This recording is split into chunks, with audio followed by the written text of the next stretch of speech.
Good morning students, this is your alga period बेटा। Alga 14 के बच्चे जो इसमें आते हैं, जो भी काम मैं करवाती हूँ टाइमली कर लिया करो। और अब तो मैंने ग्रुप भी बना लिया है आपका तो उसमें मैं आपका रिटर्न वर्क भी सेंड करती हूँ। मैंने कल आपको एक वर्कशीट भी सेंड की थी, आपने उसको भी प्रॉपर करना है। ओके, सो लास्ट 2 डेज़ 23 और 24 को आपको जो भी वर्क करवाया मैं उसका आपको थोड़ा सा समरी बता देती हूँ ताकि आपको कोई दिक्कत ना आए। और देखो बच्चे, जब हमारे मतलब हम कुछ भी पढ़ रहे होते हैं, लाइक कोई स्टोरी पढ़ रहे होते हैं या कुछ भी, तो उसमें बहुत सारे नए वर्ड्स आते हैं। तो हमने इसमें ये देखना है कि जो हम नए वर्ड्स देखते हैं हम उनका मीनिंग कैसे फाइंड आउट करते हैं। तो उसके लिए हमें कुछ स्टेप्स फॉलो करने पड़ते हैं जो कि हैं LUPRC। ओके, सो L जो है उसका मीनिंग है लुक फॉर क्लूज। जब हम बोलते हैं ना क्लूज ढूंढ के लाओ, कुछ गेस करो, है ना, तो उसमें बच्चे आ जाते हैं, डेफिनेशन आ जाती है, सिनोनिम आ जाते हैं, एंटोनिम आ जाते हैं, एग्जाम्पल आ जाती हैं और इन्फरेंस आ जाता है।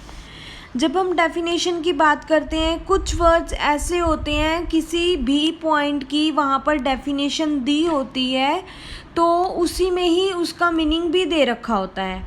आंसर हमें क्वेश्चन में से ही मिल जाता है तो वो डेफिनेशन हो जाती है। ठीक है, सिनोनिम बच्चे वो हो गया जिसका बिल्कुल सिमिलर वर्ड होगा, मतलब दोनों का मीनिंग जो होगा वो सेम होगा। थर्ड वन आ जाता है एंटोनिम, जो होता है बेटा ऑपोजिट वर्ड्स, है ना, ऑपोजिट वर्ड्स करते हैं ना, तो इसमें जो मीनिंग होता है वो बिल्कुल अलग होता है।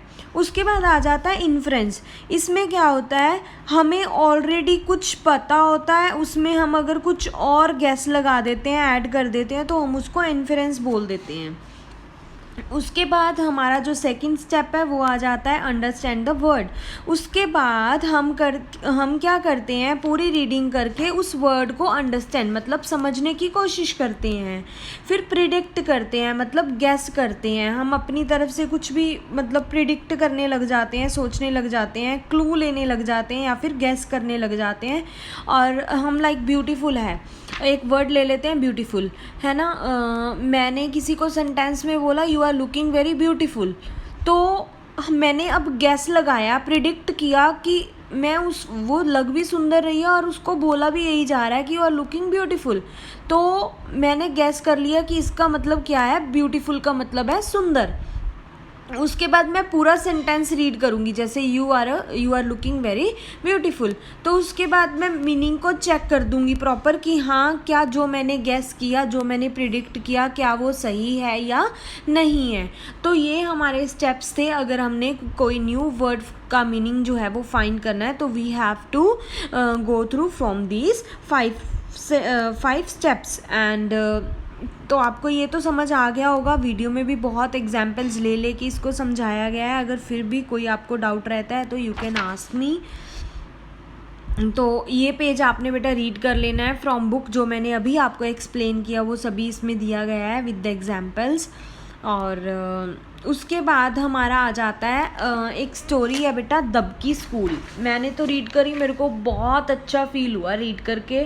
आई होप आप सब ने भी वीडियो में सुनी होगी और इसको रीड किया होगा। सेकंड बेटा, आप अपनी बुक्स ले लो, क्योंकि अगर आप यहाँ फ़ोन से रीड करोगे चैप्टर को तो आपकी आइज़ पे बहुत इफ़ेक्ट पड़ेगा। तो आप जल्दी से जल्दी बुक्स ले लो ताकि इन फ्यूचर आपको कोई भी मतलब, है ना, आइस पे भी इफ़ेक्ट ना पड़े आपकी और आपका सिलेबस भी कंटिन्यू रहे।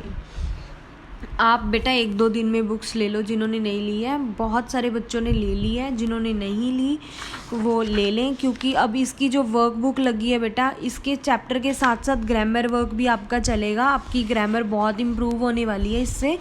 तो मतलब जब आप वर्क बुक ले लोगे ना तो आपके लिए इजी हो जाएगा, अदरवाइज़ सारा वर्क आपको अपनी नोटबुक पे ही करना पड़ेगा जब तक आप बुक नहीं लेते हो। तो बेटा ये जो दबकी है, ओपन योर बुक्स। तो इसमें क्या है, ये जो दबकी है बेटा, ये स्कूल जाती होती है, बिल्कुल स्मॉल विलेज में रहती है जो कि झारखंड में है। उसके पापा जो हैं वो क्लॉथ बनाने वाली फैक्ट्री में लगे हुए हैं, उसकी मम्मा जो है वो होम मेकर मतलब घर पे ही काम करती हैं अपना। और दबकी और जो उसका ब्रदर है बेटा वो नियर बाय जो स्कूल है उनके विलेज में झारखंड में, तो वो वहीं जाते हैं। दबकी को बहुत अच्छा लगता है स्कूल जाना, उसको इंजीनियर बनना होता है, वो हर एक सब्जेक्ट में बहुत इंटेलिजेंट होती है। जब वो 15 ईयर्स की होती है तो मतलब जो जहाँ पर उसके फादर जो थे फैक्ट्री में काम कर रहे थे, तो वो फैक्ट्री बंद हो जाती है किसी रीज़न के कारण। तो उसके पापा की जॉब चली जाती है बिकॉज अब फैक्ट्री नहीं है ना। तो पेरेंट्स जो हैं वो एज अ लेबरर मतलब दिहाड़ीदार जिसको हम बोल देते हैं, वो काम करना स्टार्ट कर देते हैं कंस्ट्रक्शन साइट पे, जो भी जहाँ पर बिल्डिंग्स वगैरह बन रही होती हैं। तो इनकम इतनी ज़्यादा नहीं होती कि घर को चला सकें, तो एज अ रिज़ल्ट क्या होता है, दबकी को फोर्स किया जाता है कि आप स्कूल लीव कर दो और डोमेस्टिक हेल्प घर के काम में मदद करो। तो उसका ब्रदर जो है अभी भी स्कूल जाता है। तो उनकी सोच जो है, मैं इसमें आपको बता दूं कि यहाँ पर लड़की और लड़के में फ़र्क किया जा रहा है, डिफरेंस किया जा रहा है। तो वो ये सोचते हैं कि जो ये है दबकी है वो घर में पढ़ेगी, घर में बैठेगी, और जो उसका भाई है वो कंटिन्यू स्कूल जाएगा, क्योंकि अगर हम उसको आज पढ़ाएंगे तभी वो हमको कल मनी अर्न करके देगा। डॉटर का क्या है, डॉटर ने घर चले जाना है, शादी हो जानी है उसकी, और उसने घर जाके घर का काम करना है। तो हम उसके पढ़ाई के ऊपर खर्चा क्यों करें, है ना। तो उनकी ये सोच रहती है इस चीज़ के लिए। तो उसके पापा की सोच थी ये, दबकी को स्कूल से हटा लिया जाता है, अब वो स्कूल में नहीं जाती है। दबकी को एक घर में काम मिलता है जो कि मिस्टर मेहतास का हाउस होता है, वहाँ पे वो घर का काम करती है उनके। उसके पापा जो हैं मतलब जिसके घर वो लगी है वो बहुत ही बिजनेसमैन, रिच बिजनेसमैन है। उनकी एक डॉटर है जिसका नेम रिया है, जो कि दबकी की एज की है बिल्कुल। तो रिया जो है वो स्कूल में जाती है मॉर्निंग में, और शाम को जैसे हम ट्यूशन्स पढ़ाते हैं या ट्यूशन्स पढ़ते हैं तो वैसे वो ट्यूशन भी उसको पढ़ाने के लिए घर पे आते हैं। तो एक आफ्टरनून की बात है, दबकी जो होती है वो अपना काम फटाफट से ख़त्म कर लेती है और रिया के रिया के रूम के बाहर बैठ जाती है। अब रिया की टीचर तो उसको ट्यूशन पढ़ा रही होती है, तो ये सब कुछ सुनती रहती है ना। उसकी वॉइस जो होती है उस जो भी वो मैथ का समझा रही होती है तो वो करती है। तो इससे क्या होता है, जो भी मतलब दबकी उनका सुनती है तो वो घर जाके रात को जब सो जाते हैं सारे तो अपनी प्रैक्टिस करना स्टार्ट कर देती है मैथ का। तो वो सारे क्वेश्चंस अपने आप सॉल्व करती है। सडनली उसको एक आइडिया आता है कि मैं कल से क्या करूँगी, फटाफट से सारा काम कर लूँगी और काम करने के बाद उसके रूम के बाहर बैठ जाऊँगी और मैं क्या करूँगी, उसके रूम के बाहर बैठ के मैं सारा काम जो है करके उसकी एक्सप्लेनेशन को सुनूंगी। और डेली वो ऐसे करती थी, फटाफट से काम कर लेती थी, उसके रूम के बाहर आती थी और अपना एक्सप्लेनेशन सुनती थी, घर जाके प्रैक्टिस करती थी। एक दिन क्या हो गया, तो टीचर ने रिया को एक क्वेश्चन दिया, Riya was not able to do that question, वो नहीं कर पाई उस क्वेश्चन को। दबकी ने फटाफट अंदर आके ना उसका रिस्पॉन्स दिया, तो वो भी हैरान हो गई कि ऐसे कैसे इसको काम मतलब इसको सम आता है और इसने सॉल्व भी कर दिया। तो वो तो एक सीक्रेट रखती है, किसी को बताती नहीं है कि मैं डेली काम करके यहाँ पे आके बैठ जाती हूँ, बट उसको ना वो बताना पड़ता है। तो जो उसकी रिया है और वो टीचर है ना, वो उससे बहुत इम्प्रेस हो जाते हैं, खुश हो जाते हैं कि वाह ये लड़की तो वाकई काबिलियत तारीफ़ है ना। तो रिया प्रॉमिस करती है उसको, दबकी को, कि मैं अपने पेरेंट्स से बात करूँगी दबकी के लिए। तो मिस्टर मेहता जो हैं वो अब क्या कर, पहले रिया अपने पापा से बात करती है और जो मिस्टर मेहता उसके पापा हैं वो दबकी के पेरेंट्स से बात करते हैं अगले ही इवनिंग टाइम। तो वो उसको एक्सप्लेन करते हैं कि दबकी जो है उसका ज़रूरी है स्कूल में जाना। तो वो कहते हैं कि आप मेरी मतलब उसकी फैक्ट्री होती है उसके मिस्टर मेहता की, तो वो उसको बोलते हैं, उस मिस्टर जो उसका दबकी के फादर होते हैं उनको बोलते हैं कि आप मेरी फैक्ट्री में काम कर लो, और उनके घर में उसकी मम्मी को काम दे दिया जाता है और बोला जाता है कि दबकी का जो है खर्चा मैं उठाऊंगा और वो स्कूल जाया करेगी। तो इसीलिए दबकी जो है अगले दिन से स्कूल जाना स्टार्ट कर देती है। तो रिया की फैमिली जो है उसके सारा खर्चा उठा रही होती है। दबकी जो होती है वो इंजीनियर बन जाती है, उसका ड्रीम फुलफ़िल हो जाता है। तो उसको जॉब मिल जाती है, जॉब मिलने के बाद वो एक स्कूल भी ओपन करती है उसी विलेज में और गर्ल्स को फ्री एजुकेशन देती है। तो इस स्टोरी से देखो बेटा सीखने को क्या मिला है। सबसे पहले तो जो ये यूनिट है ना, ये पता है किस पे है, ये थीम जो है स्टोरी की वो है राइट्स एंड ड्यूटीज़ के ऊपर, कि हमारा क्या हक है और क्या हमारी ड्यूटी है। ये ऑलरेडी हम डीब्रीफ सेशन में एसएसटी की पढ़ चुकी हैं, बट ये इंग्लिश का है। तो इसमें एक एग्जाम्पल ली गई है, राइट्स वो होते हैं जो हमें अलाउ किया जाता है कि हम वो कर सकते हैं और कोई भी हमसे वो हक नहीं छीन सकता। ड्यूटी वो होती है जो हमारा फ़र्ज़ होता है, जो कि हमें करना ही पड़ता है। ठीक है, अब यहाँ पर एक एग्जाम्पल है, it is my right to get answers from my teacher in class. Fees देते हैं, हमारा हक है कि हम किसी भी क्वेश्चन का आंसर टीचर से ले सकते हैं। और ड्यूटी क्या होती है, टीचर ने काम दे दिया, अब वो हमारा काम हमने अपनी फेयर नोटबुक पे करना है, तो दैट्स आवर ड्यूटी। तो यही फ़र्क होता है राइट और ड्यूटी में। ये चैप्टर जो यूनिट है वो इसी पे रिलेटेड है बेटा। उसके बाद मैं आपको आज वर्कशीट्स भी सेंड करूँगी, you have to do that in your workbook.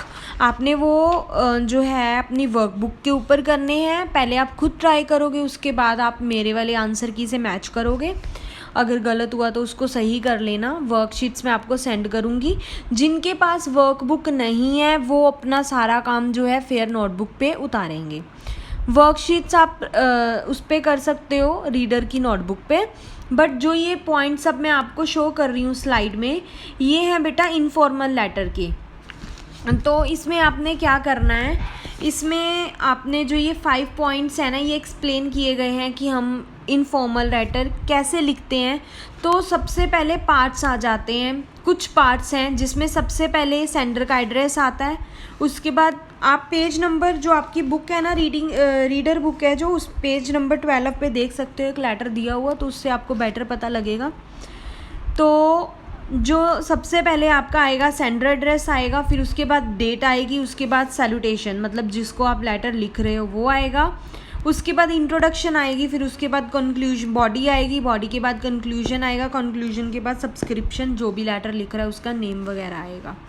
Sentences second part आ जाता है सेंटेंसेस का। हमने प्रॉपर कंप्लीट सेंटेंस यूज़ करने हैं और डिफरेंट होने चाहिए उनकी साउंड, और लेटर जो है वो 15 to 18 सेंटेंस का होना चाहिए।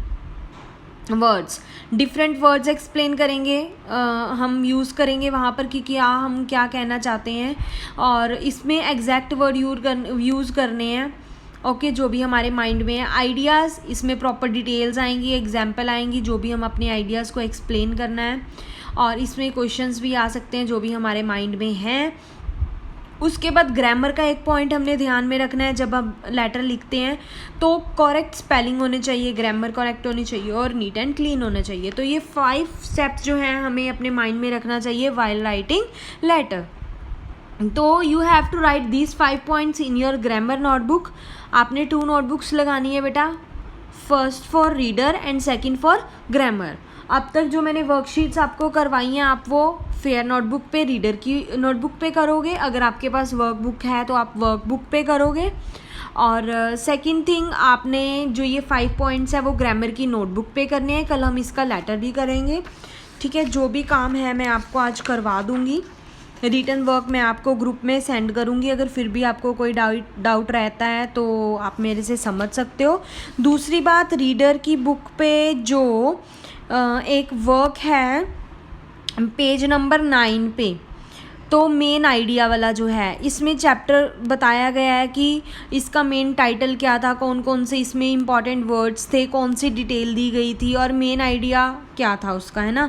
तो अगर हम देखा जाए तो ये जो यूनिट है वो राइट्स एंड ड्यूटी पे है। तो इसमें इस चैप्टर में हमें क्या पता चलता है कि हमारे पास राइट टू एजुकेशन है, हमसे वो हक कोई नहीं छीन सकता। तो एग्जैक्टली मैं भी यही कहूँगी कि हर एक गर्ल को पढ़ना चाहिए, है ना। किसी को अपनी स्टडी लीव नहीं करनी चाहिए, क्योंकि हमने यही नहीं सोचना है कि हम इस एक घर तक सीमित रहेंगे। हमें उस घर से बाहर निकलना चाहिए, है ना। हमें लाइफ में कुछ बनना चाहिए। We have to prove wrong of that people. हमें उन लोगों को गलत प्रूफ करना है जो ये सोचते हैं कि लड़कियां सिर्फ घर का काम ही करती हैं, या उनको मैरिज करवा के सिर्फ उनको उनके घर में भेज दिया जाए। नहीं, हमारी लाइफ है, हमारा हक है, हमारे पास राइट टू एजुकेशन है, हम पढ़ सकते हैं, हमारा ये राइट है जो कि हमें दिया गया है ना गवर्नमेंट के थ्रू। तो आपने क्या करना है, अब ये मेन आइडिया वाला पॉइंट आपने सारा रीड करना है। ओके, इसको लिखने की ज़रूरत नहीं है क्योंकि ये बुक में ऑलरेडी है। आपने ये ओनली 5 पॉइंट्स जो हैं आपने अपनी ग्रामर की नोटबुक में करने हैं, और जो मैं आपको वर्कशीट्स दूंगी वो आपने अपनी वर्कबुक पे करने हैं। If you don't have workbook then do that work in your reader notebook. Okay beta, have a nice day. If still you have any doubt, you can ask me in ask doubt, जो group बनाया हुआ है वहाँ पे आप पूछ सकते हो। अगर कोई भी डाउट है, काम करने के बाद आपने अपनी फ़ोटोज़ जो हैं मेरे को ग्रुप में सेंड करनी है। ओके बेटा, have a nice day, happy learning.